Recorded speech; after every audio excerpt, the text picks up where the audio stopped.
வணக்கம். நான் உங்களோட ஃபிசிக்ஸ் டீச்சர். 8ஆம் வகுப்பு இயற்பியல் பாடப்பகுதியில் ஒளியியல் பாடம் பார்த்துட்ருக்கோம். போன பாடப்பகுதியில் ஒளி விலகல்னா என்ன அப்படின்னு பார்த்தோம். ஒளி விலகல் என்னன்னா என்ன அப்படின்னு பார்த்தோம் இல்லையா? இன்னைக்கு இந்த பாடப்பகுதியில் ஒளி விலகலுக்கான விதி பற்றி பார்க்க போகிறோம். நிறப்பிரிகை பற்றி நம்ம பார்க்க போகிறோம். பாடப்பகுதிக்கு போகிறதுக்கு முன்னாடி கையில் உங்களுடைய சயின்ஸ் புக் எடுத்துக்கோங்க, பென்சில் எடுத்துக்கோங்க, ஒளியியல் பாடப்பகுதி எடுத்துக்கோங்க. பாடப்பகுதிக்கு போகலாமா? ஒளி விலகலுக்கான ஸ்னைல் விதி. ஒளி விலகலுக்கான ஸ்னைல் விதி பாருங்கள். ஒளிக்கதிர்கள் ஓர் ஊடகத்திலிருந்து மற்றொரு ஊடகத்திற்கு பயணிக்கும் போது ஏற்படும் ஒளி விலகலானது இரு விதிகளுக்கு உட்பட்டது. இவை ஒளி விலகலுக்கான ஸ்னைல் விதிகள் எனப்படுகின்றன. இவை பின்வருமாறு. அதாவது நம்ம ஏற்கனவே சொல்லியிருந்தோம், ஒளிக்கதிர்கள் அப்படின்றது பார்த்தோம் அப்படின்னா நம்ம ஏற்கனவே சொன்ன மாதிரி லைட் ரேஸ் தான். அது ஒரு ஊடகத்திலேருந்து மற்றொரு ஊடகத்துக்கு போகும்போது ஒளியிலானது விலகல் ஏற்படுதுன்னு சொல்லியிருந்தோம் இல்லையா? அப்படி ஏற்படக்கூடிய விலகல் இரண்டு விதிகளுக்கு உட்படுதுன்னு சொல்கிறாங்க. சரியா? அது என்ன விதின்னு பார்க்கலாமா? படுகதிர், விலகுகதிர் மற்றும் அவை சந்திக்கும் புள்ளியில் வரையப்பட்ட குத்துக்கோடு ஆகிய அனைத்தும் ஒரே தளத்தில் அமையும். இந்த படத்தை பாருங்கள். படுகதிர், விலகுகதிர் தெரியுதா?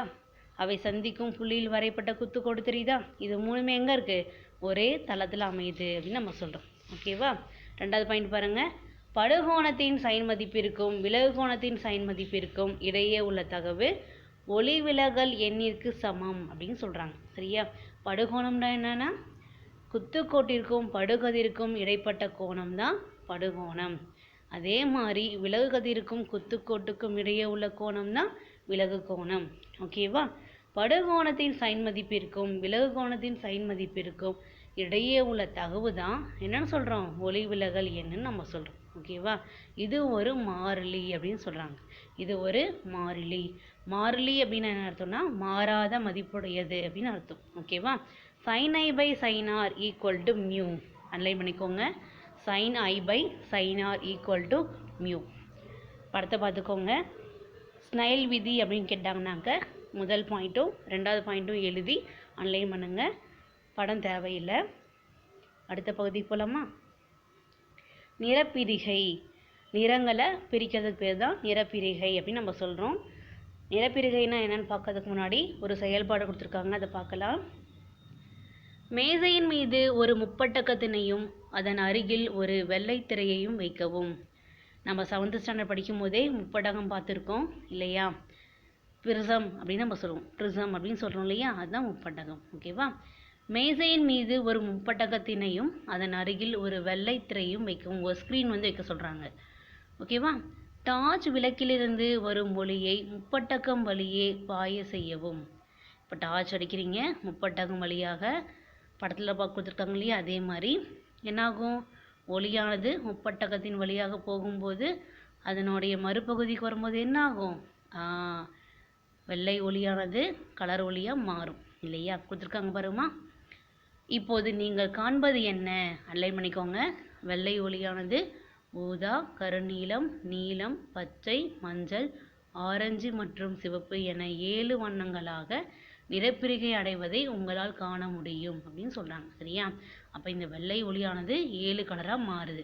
அந்த நிறப்பிரிகைக்கு தான் நம்ம என்ன சொல்கிறோம்? ஷார்ட்டாக விப்ஜிஆர் அப்படின்னு நம்ம சொல்கிறோம். ஓகேவா? விப்ஜிஆர் அப்படின்றது 7 வண்ணங்களோடைய நிறங்களோட முதல் எழுத்து இல்லையா? நீலம், பச்சை, மஞ்சள், ஆரஞ்சு மற்றும் சிவப்பு. இங்கிலீஷில் எழுதும்போது violet, indigo, blue, green, yellow, orange, red. ஓகேவா? இந்த ஃபார்மேஷனில் இருக்கிறதுக்கு பேர் தான் என்னன்னு சொல்கிறோம்? விப்ஜிஆர் அப்படின்னு சொல்கிறோம். ஓகேவா? இப்போது மற்றொரு முப்பட்டகத்தையும் படத்தில் காட்டியவாறு முதல் முப்பட்டகத்திற்கும் திரைக்கும் இடையில் தலைகீழாக வைக்கவும். இப்போ முதல் முப்பட்டகம் நேராக வச்சுருக்கோம், ரெண்டாவது முப்பட்டகத்தை என்ன பண்ணணும்? தலைகீழாக வைக்கணும். ஓகேவா? தற்போது திரையில் நீங்கள் காண்பது என்ன? என்ன பார்க்குறோம்? மறுபடியும் வெள்ளை ஒளியானது வெளில வருது இல்லையா? இரண்டாவது முப்பட்டகத்திலிருந்து வரும் ஒளியானது வெண்மை நிறத்தில் இருப்பதை நீங்கள் காணலாம். சரியா? அப்போ ஒரு முப்பட்டகத்தின் வழியாக செலுத்தும் போது வெள்ளை ஒளியானது கலர் ஒளியாக மாறுது. கூடவே இன்னொரு முப்பட்டகம் வச்சு கலர் ஒளியை கொடுக்கும்போது வெள்ளை ஒளியாக நம்மளுக்கு கிடைக்குது அப்படின்னு பார்த்தோம் இல்லையா. மேற்கண்ட செயல்பாட்டில் அலைன் பண்ணிக்கோங்க. முதல் முப்பட்டகமானது வெண்மை நிற ஒளியை 7 வண்ணங்களாக நிறப்பிரிகை அடைய செய்வதையும், இரண்டாவது முப்பட்டகமானது அவற்றை ஒன்றிணைத்து மீண்டும் வெண்மை நிற ஒளியை உருவாக்குவதையும் காணலாம். சரியா? அப்போ வெள்ளை ஒளியானது வண்ண ஒளியாக மாறுச்சு. 7 வண்ணங்கள் கொண்ட நிற ஒளியை மறுபடியும் வெண்மை நிறமாக மாற்றுச்சு இல்லையா. வெண்மை நிற ஒளியானது 7 வண்ணங்களை கொண்டுள்ளது என்பது இதன் மூலம் தெளிவாகிறது. அப்போ வெள்ளை ஒளியை 7 வண்ணங்களாக பிரிக்க முடியும் அப்படின்னு நம்ம சொல்கிறோம். சரியா? நியூட்டன் வட்டு சோதனை நீங்கள் 7ஆம் வகுப்பில் பயின்றுள்ளீர்கள் அல்லவா? அதனை நினைவு கூற முடிகிறதா? சரியா? நம்ம 7th படிக்கும் போதே நியூட்டன் வட்டு சோதனை கிளாஸ்லேயே செஞ்சு பார்த்தோம். நீங்களே பார்த்தீங்க. அதில் எல்லா கலருமே என்னாச்சு, ஒன்றா இணைந்து வெண்மை நிற ஒளியை நம்மளுக்கு காட்டுச்சு இல்லையா. உங்களுக்கு ஞாபகம் இருக்கும்னு நினைக்கிறேன். அடுத்து பாருங்கள். ஒளி ஊடுருவும் ஊடகத்தின் வழியே வெண்மை நிற ஒளியானது செல்லும்போது அது 7 வண்ணங்களாக பிரிகை அடைகிறது. இதனையே நிறப்பிரிகை என்றழைக்கின்றோம். அலைன் பண்ணிக்கோங்க. நிறப்பிரிகைனா என்ன அப்படின்னு கேட்டாங்கன்னா இங்கே எழுதலாம். ஒளி ஊடுருவும் ஊடகத்தின் வழியே வெண்மை நிற ஒளியானது செல்லும்போது அது 7 வண்ணங்களாக பிரிகை அடைகிறது. இதனையே நிறப்பிரிகை என்று அழைக்கின்றோம் அப்படின்னு சொல்கிறோம். சரியா? சரி, இந்த நிறப்பிரிகை ஏன் ஏற்படுதுன்னு தெரிஞ்சுக்கலாமா? நிறப்பிரிகை ஏன் ஏற்படுகிறது? வெண்மை நிற ஒளியில் உள்ள வெவ்வேறு வண்ணங்கள் வெவ்வேறு அலைநீளங்களை கொண்டது. அலைநீளங்கள் அப்படின்றது பார்த்தோம்னாக்க பெரிய கிளாஸ் போகும்போது படிப்பீங்க. இப்போதைக்கு நம்ம சின்னதாக தெரிஞ்சுக்கலாம். அதாவது ஒவ்வொரு வண்ணத்துக்குமே ஒரு அலைநீளம் இருக்குது, வேவ்லென்த்னு சொல்லுவாங்க, அது இருக்குது. சரியா? அவை வெவ்வேறு ஊடகத்தில் வெவ்வேறு திசைகளில் செல்லக்கூடியவை. அப்போ ஒவ்வொரு வண்ணத்துக்கும் வெவ்வேறு வகையான அலைநீளங்கள் இருக்குன்னு சொன்னோம். அந்த அலைநீளமானது வெவ்வேறு ஊடகத்தில் வெவ்வேறு திசையில் செல்லக்கூடியதுன்னு சொல்கிறாங்க. சரியா? ஒரு ஊடகத்தின் ஒளி விலகலானது அந்த ஊடகத்தில் ஒளியின் திசைவேகத்தை சார்ந்தது என்பது உங்களுக்கு தெரியும். அலைன் பண்ணிக்க பார்க்கலாம். அப்போ ஒரு ஊடகத்தில் ஒளி விலகல் நடக்குது அப்படின்னா அந்த ஊடகத்தில் ஒளியினோட திசைவேகத்தை சார்ந்து தான் இருக்குது அப்படின்றது தான் நம்ம ஒளி விலகல் எண்ணிலேயே பார்த்தோம் இல்லையா. அடுத்து பாருங்க. ஒவ்வொரு வண்ண ஒளியும் வெவ்வேறு திசைவேகத்தில் கொண்டுள்ளதால் வெவ்வேறு வண்ண ஒளிக்கதிர்கள் முப்பட்டகத்துக்குள் வெவ்வேறு திசைகளில் விலகமடைந்து பிரிகை அடைகின்றன. மேலும் ஒளி விலகல் ஒளியின் அலைநீளத்திற்கு எதிர்த்தகவில் இருக்கும் அப்படின்னா அலைநீளம் அதிகமாச்சுன்னா ஒளி விலகல் கம்மியாக இருக்கும். அலைநீளம் அதிகமாக இருந்துச்சு அப்படின்னா ஒளி விலகலானது கம்மியாக இருக்கும். ஒளி விலகல் அதிகமாக இருக்கணும் அப்படின்னா கண்டிப்பாக அலைநீளம் என்னவாக தான் இருக்கணும், குறைவாக தான் இருக்கணும் அப்படின்னு நம்ம தெரிஞ்சுக்கிட்டோம் இல்லையா.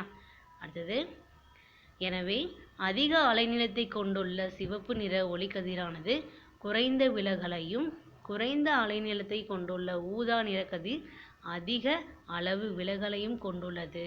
ஓகேவா? இதை அனலைன் பண்ணிக்கோங்க. அதிக அலைநீளத்தை கொண்டுள்ள சிவப்பு நிற ஒளிக்கதிரானது குறைந்த விலகலையும் குறைந்த அலைநீளத்தை கொண்டுள்ள ஊதா நிற கதிர் அதிக அளவு விலகலையும் கொண்டுள்ளது அப்படின்னு நம்ம சொல்கிறோம். ஓகேவா? இது உங்களுக்கு புரிஞ்சிருக்கும்னு நினைக்கிறேன். அடுத்தது, வெள்ளை கதிரின் நிறப்பிரிகைக்கு வானவில் தோற்றம் ஓர் எடுத்துக்காட்டாகும். அலைன் பண்ணிக்கோங்க. வெள்ளை ஒளி பார்த்தோம்னா நிறப்பிரிகை அடையுதுன்னு சொன்னோம் இல்லையா. அதுக்கு என்ன எடுத்துக்காட்டாக சொல்லலாம்னா வானவில்லை எடுத்துக்காட்டாக சொல்லலாம் அப்படின்னு சொல்லலாம். அப்போ வானவில் எப்படி உருவாகுதுன்னு நம்ம தெரிஞ்சுக்கலாமா? ரொம்ப அதிசயமான ஒரு விஷயம். வானத்தில் வானவில் தோன்றது நம்ம அதிசயமாக பார்ப்போம் இல்லையா. அது எப்படி உருவாகுதுன்னு தெரிஞ்சுக்கலாம். சூரியன் இருக்கும் திசைக்கு எதிர் திசையில் வானவில்லை காண முடியும். அப்போ எப்போ வானவில் தோன்றினாலையும் நீங்கள் பார்க்கலாம், சூரியனுக்கு எதிர் திசையில் தான் இருக்கும். ஓகேவா? மழைக்கு பிறகு எண்ணற்ற நீர் துளிகள் காற்றில் மிதந்து கொண்டிருக்கும். எப்பவுமே பார்ப்பீங்க, மழை வந்ததுக்கு அப்புறம்தான் வானவில் தோன்றும் இல்லையா. அப்போ மழைக்கு பிறகு எண்ணற்ற நீர் துளிகள் காற்றில் மிதந்து கொண்டிருக்கும். அவற்றின் வழியே ஒளி செல்லும் போது அது 7 வண்ணங்களாக பிரிகை அடைகிறது. அப்போ நம்மளுக்கு இந்த மலைத்துளி என்னவா செயல்படுது அப்படின்னு பார்த்தோம்னா முப்பட்டகமாக செயல்படுது. சரியா? அப்போ ஒளியானது முப்பட்டகத்தின் வழியாக போகும்போது வண்ணங்களாக பிரிகை அடைகிறது நம்ம படித்தோம் இல்லையா. அப்போ இங்கே மலைத்துளி என்னவா செயல்படுது, நம்மளுக்கு முப்பட்டகமாக செயல்படுது. ஓகேவா? அலைன் பண்ணிக்கோங்க. நிறப்பிரிகையானது அதிக அளவு மழைத்துளிகளில் நிகழ்வதால் இறுதியில் வானவில் உருவாகிறது. ஓகேவா? இப்போ வெள்ளை ஒளியின் இருக்கக்கூடிய நிறப்பிரிகை அடைகிறதுக்கு என்ன காரணம்னா, அதிக அளவு மழைத்துளிகள் வழியாக ஊடுருவி செல்றதுனால தான் இந்த வானவில் தோன்றுது அப்படின்னு நம்ம சொல்கிறோம். ஓகேவா? இப்போ நம்ம தெரிஞ்சுக்கிட்டோமா வானவில் எப்படி உண்டாகுதுன்னு தெரிஞ்சுக்கிட்டோமா? அதுக்கப்புறம் வெள்ளை ஒளியை பிரித்தோம் அப்படின்னா 7 வண்ணங்களாக இருக்குதுன்னு தெரிஞ்சுக்கிட்டோம். அந்த 7 வண்ணங்களையும் ஒன்றா சேர்த்தனோம் அப்படின்னாக்க வெள்ளை ஒளியானது கிடைக்குது அப்படின்னு நம்ம தெரிஞ்சுக்கிட்டோம் இல்லையா? இன்றைக்கி பாடப்பகுதியில் நாம் ஒளி விலகல் விதினா என்ன அப்படின்னு பார்த்தோம். நிறப்பிரிகைனா என்ன பார்த்தோம். இதில் நிறப்பிரிகை என்றால் என்ன இருக்கு இல்லையா? அது மிகவும் முக்கியமான 2 மார்க்கு. அன்லைன் பண்ணி வச்சு படிங்க. அதே மாதிரி ஒளி விலகலுக்கான விதி இருக்கு இல்லையா? ஸ்னைல் விதி. அந்த 2 பாயிண்ட்டும் இம்பார்ட்டன்ட். அன்லைன் பண்ணி படித்து எழுதி பாருங்கள். இது மிக மிக முக்கியம். நீங்கள் மேல் வகுப்புக்கு போகும்போதும் இந்த ஸ்னைல் விதி வருது. அதனால் இதை படித்து எழுதி பார்ப்பது நல்லது. அடுத்த பாடப்பகுதியில் நம்ம சந்திக்கலாம். நன்றி.